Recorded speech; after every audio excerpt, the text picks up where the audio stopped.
એક સાચી વાત કહું પ્રભુ, સારું જીવન જીવવા પૂરતું જેટલું જોઈએ એ બધું જ તમે આપ્યું છે, છતાં પણ ઘણીવાર ખૂબ જ દુઃખી થવાય છે, મન એકદમ અશાંત થઈ જાય છે. આ યુગમાં સૌથી અઘરું શું છે કહું? લોકોને ઓળખવા કે કોણ છે પોતાનું ને કોણ નથી પોતાનું. લોકો સામે એકદમ પ્રેમ બતાવે છે, પોતાનાપણું બતાવે છે, અને એ જ લોકો પાછળથી હિસાબ રાખે છે કે આણે મારી સાથે આવું કર્યું હતું ને આને આવું બોલી હતી ને આવું બોલ્યો હતો. પાછા જો કોઈની સામે રડી જઈએ તો એકદમ સાંત્વના આપશે, પણ પાછળથી મજાક ઉડાવે છે. આ યુગમાં એકદમ જુઠ્ઠું બોલવાવાળા અને નકલી લોકો મહાન ગણાય છે, અને સાચું બોલવાવાળા અને પ્યોર લોકો આંખોમાં અંજાય છે.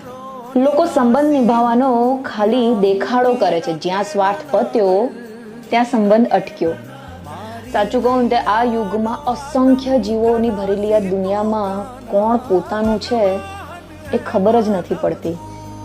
જ્યારે મન બહુ જ દુઃખી હોય ને આંખો બંધ કરીને અંતરાત્માથી તમારી સાથે વાત કરવાનો પ્રયત્ન કરું છું ને તમને સવાલ પૂછું છું ને કે કોણ છે પોતાનું, ત્યારે જવાબમાં એક જ મળે છે કે હું છું ને.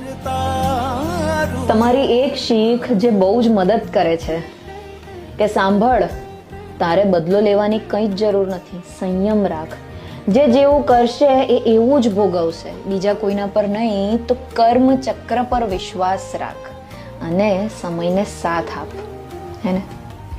તમે છો એટલે એકલતા નથી, તમે છો એટલે મન શાંત થાય છે, તમે છો એટલે મન ખુશ થાય છે, તમે છો એટલે વિશ્વાસ રહે છે કે જીવી લેવા છે.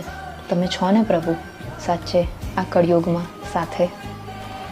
જય શ્રી કૃષ્ણ. મારી અટણનો એકલ ખલાસી તું કા